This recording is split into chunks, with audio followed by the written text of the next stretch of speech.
Bab 13 Rapat Bulanan. Sesuai jadwal hari ini akan diadakan rapat bulanan dengan para kepala Departemen Baskara Corp. Ini hari yang sibuk, Dinda harus menyiapkan semua kelengkapan yang dibutuhkan untuk rapat. Rapat dimulai pukul 9 sampai pukul 4 sore. Diselingi waktu istirahat untuk makan siang dan salat. Dinda sudah memesan nasi kotak untuk makan siang dan snack selama rapat. Dibantu para OB untuk menyediakan minuman para anggota rapat. Mas ini semua bahan rapat hari ini, Dinda memegang semua berkas itu dan membawanya ke ruangan rapat. Serahkan saja pada Angga biar dia yang membawanya. Kamu bawa undangan yang akan dibagikan kepada kepala departemen. Aku ingin membagikan undangan setelah selesai rapat, Randy memberi perintah. Baik Mas, Dinda pergi ke ruangan Angga dan menyampaikan pesan Randy, setelah itu kembali ke mejanya untuk mengambil undangan yang Randy pesan. Rapat dimulai. Seperti biasanya rapat berjalan dengan serius. Setiap departemen mempresentasikan pertanggungjawaban mereka masing-masing. Perusahaan Baskara Corp terdiri dari beberapa departemen. Departemen Keuangan mengatur dan menyusun keuangan akan bertanggung jawab pada setiap pembukuan dan alur keuangan perusahaan. Departemen SDM atau bagian HRD mengatur kepegawaian, promosi, jabatan dan perpindahan pegawai ke semua kantor cabang dan departemen. Departemen Pemasaran mengatur semua pemasaran dan proyek-proyek kerjasama dengan pihak lain. Departemen TI mengatur sistem jaringan yang ada di perusahaan ini dan kantor cabang. Mereka bertanggung jawab terhadap kerusakan jaringan dan juga update teknologi yang terbaru. Departemen Komunikasi mengatur semua kerjasama dengan klien yang akan join dengan perusahaan Baskara Corp. Departemen Hukum mengatur dan bertanggung jawab terhadap semua yang berhubungan dengan hukum, baik kerjasama dengan klien atau tindak hukum pada seluruh karyawan yang menyimpang. Departemen Umum mengatur dan bekerja sama terhadap urusan umum. Biasanya departemen ini lebih banyak membantu Departemen Komunikasi dan Departemen Hukum. Rapat ini juga dihadiri para kepala cabang. Mereka juga ikut rapat untuk mempertanggungjawabkan kinerja mereka di kantor cabang. Mereka harus bertanggung jawab terhadap semua gangguan yang ada di kantor cabang. Rapat terdiri dari 8 kepala departemen dan 10 kepala cabang ditambah Angga sebagai asisten dan Dinda sekretariat CEO dan terakhir Randy sendiri sebagai pimpinan tertinggi perusahaan ini. Rapat berjalan sangat tegang karena jika saja ada kepala departemen yang tidak siap dengan bahan persentase mereka, maka akan dibantai Randy dengan berbagai pertanyaan. Begitu juga dengan para kepala cabang, selain mereka harus mempertanggungjawabkan kinerja mereka, Randy akan bertanya mengenai ide-ide mereka dalam memajukan kantor cabang yang mereka pimpin. Dinda dan Angga mencatat semua hasil dari rapat tersebut. Tidak boleh ada satupun yang terlewatkan kalau tidak bos besar bisa marah. Mereka break jam 12 saat makan siang dan salat. Jam 1 rapat dilanjutkan lagi. Waktu sangat terasa lambat karena suasana mencekam di ruangan itu. Dinda bisa merasakan aura ketegangan semua kepala departemen dan para kepala cabang. Akhirnya jam 4 selesai juga semuanya. Setelah menutup rapat bulanan ini, Randy memberikan sebuah pengumuman. Para anggota rapat menunggu apa pengumuman yang akan diberikan bos mereka. Ga, tolong bagiakan undangan ke semua peserta rapat hari ini, perintah Randy. Rangga berdiri dan membagikan undangan pernikahan antara Randy dan Dinda.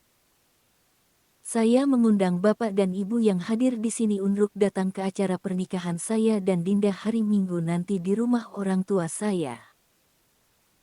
Mohon maaf, ini hanya acara syukuran karena saya tidak mengadakan resepsi besar-besaran dikarenakan kondisi kesehatan papa saya yang tidak memungkinkan.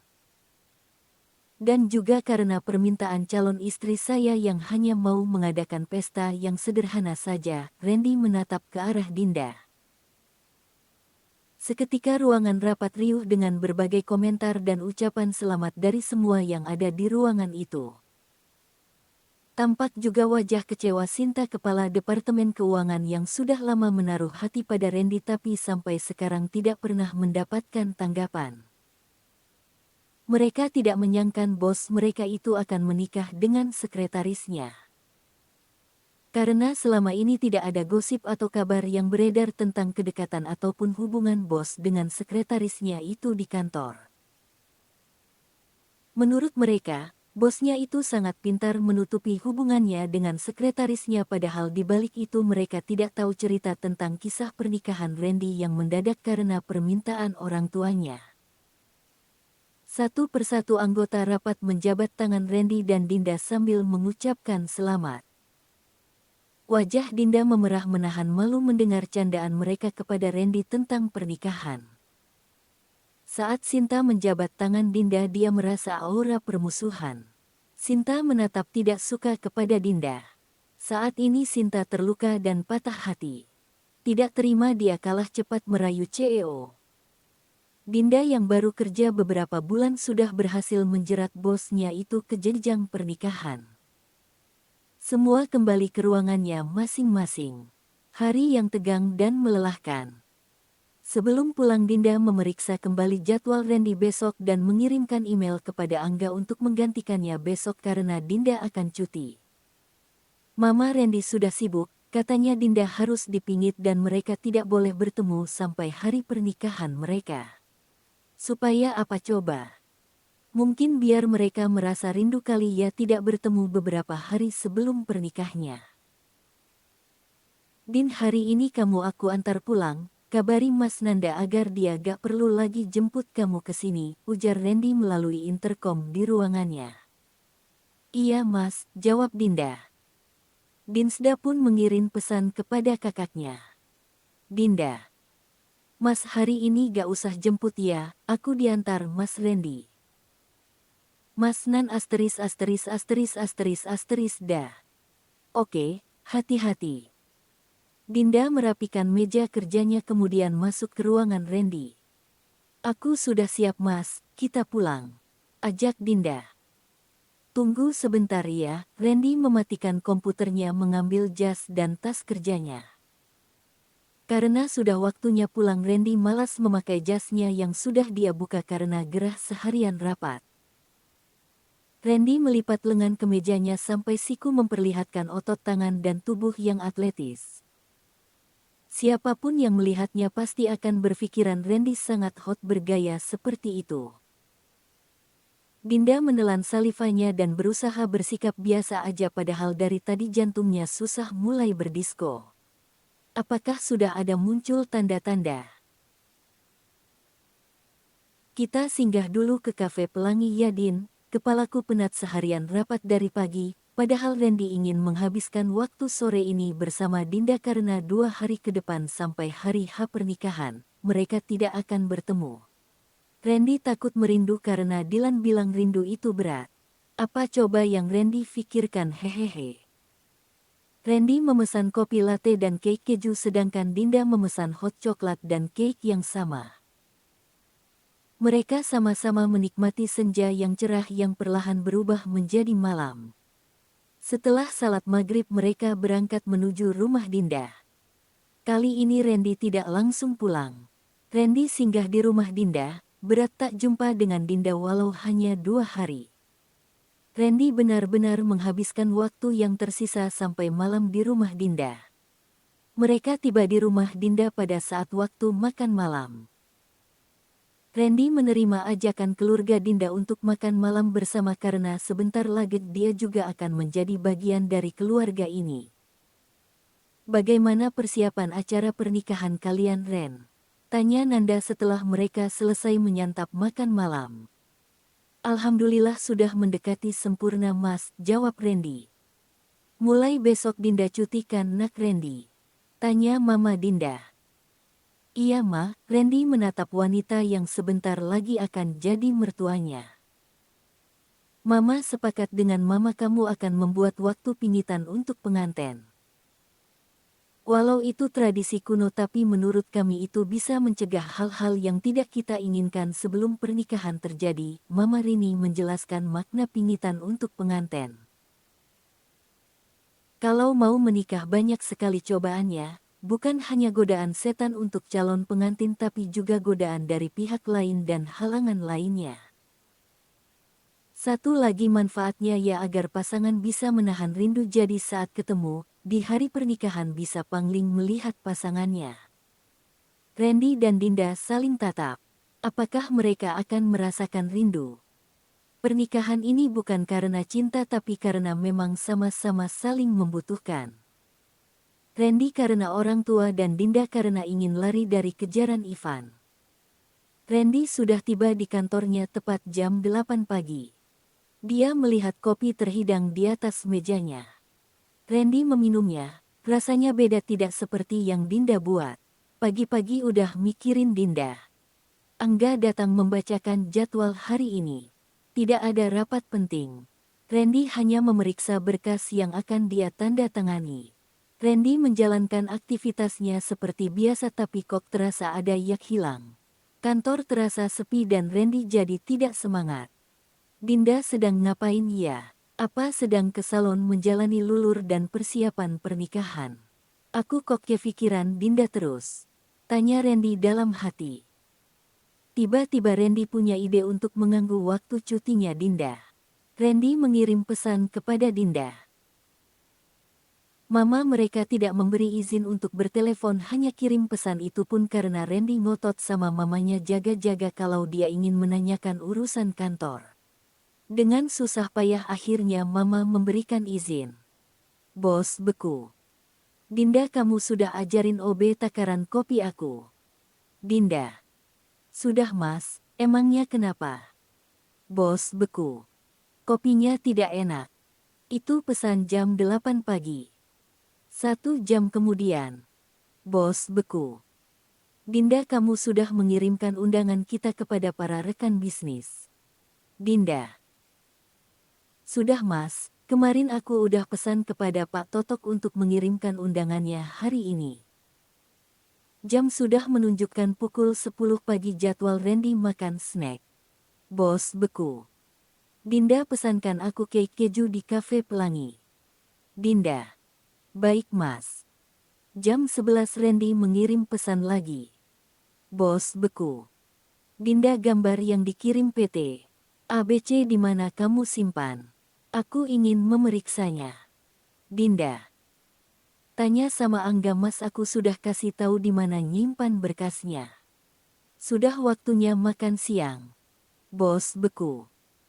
Dinda aku mau makan nasi padang, pesankan untukku. Dinda. Oke mas. Ya Allah nih orang gak bisa buat aku tenang sehari aja. Aku kan cuti, masak harus ngurusin kantor lagi. Padahal semua kan sudah kuserahkan pada Angga mengapa aku juga yang dikenarnya. Pusing deh. Dinda kesal karena sudah setengah hari ini diganggu Randy dengan berbagai pesan berantai. Akhirnya Dinda mengirim pesan pada Angga. Dinda. Madu, urusin tuh suami kamu dari tadi pagi gangguin aku mulu. Minta ini itu gak ada habis-habisnya.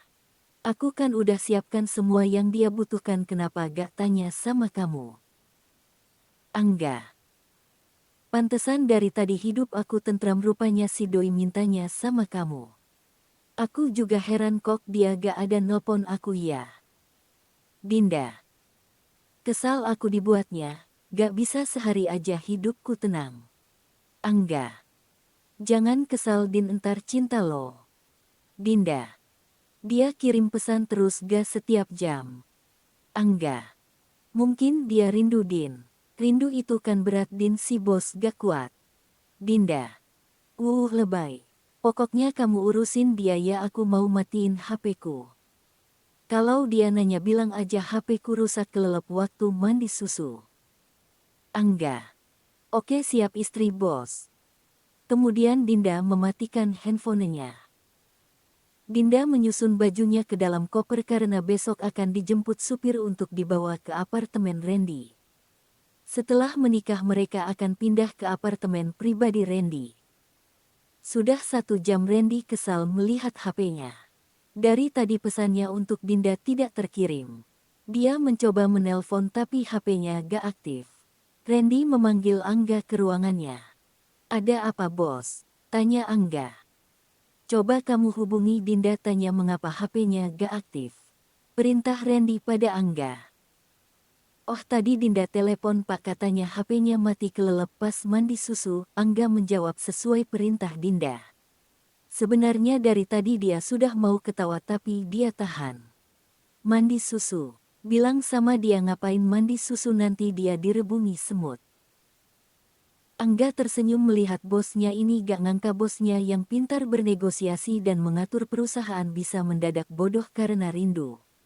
Baru aja setengah hari gak ketemu. Ngakunya belum cinta tapi udah panik dan kehilangan. Tawa Angga dalam hati. Tiba-tiba Randy ingat sesuatu. HP-nya kan mati, kok kamu tahu HP Dinda rusak karena kelelep mandi susu? Tanya Randy penasaran merasa ada yang aneh. Mati aku. Si bos mulai curiga. Tadi dia kirim pesan pakai HP mamanya pak. Angga menggaruk kepalanya yang tidak gatal karena hampir saja tipuannya terbongkar. Ya sudah, kamu balik ke ruangan kamu. Randy mengusir Angga dari ruangannya. Suntuk banget kayak gini gak ada kerjaan, padahal masih banyak berkas yang harus dia periksa. Randy merasa bosan, dia keluar menuju rumah papanya untuk memeriksa semua persiapan pernikahannya yang tinggal 2 hari lagi. Di kantor PT ABC, Ivan baru saja menerima undangan yang dikirim Baskara Corp dan dia membukanya. Alangkah terkejutnya dia membaca isi surat undangan itu. Randy Pratama Baskara akan menikah dengan Adinda Putri Aulia.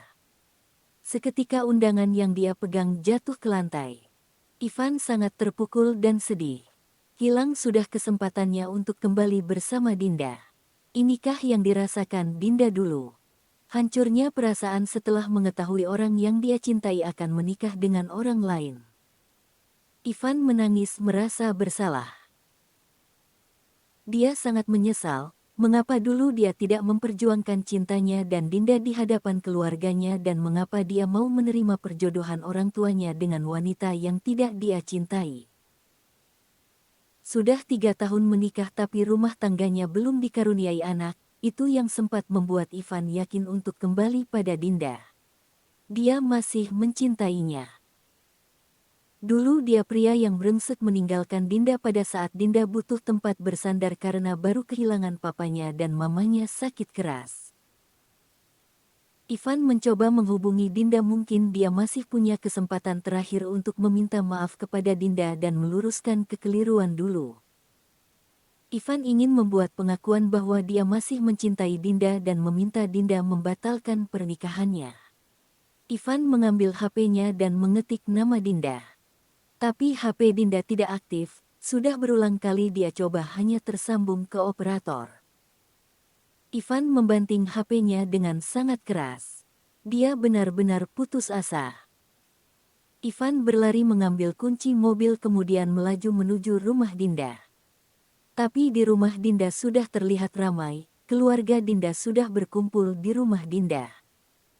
Ivan memukul setir mobil karena kesal. Haruskan dia menyerah.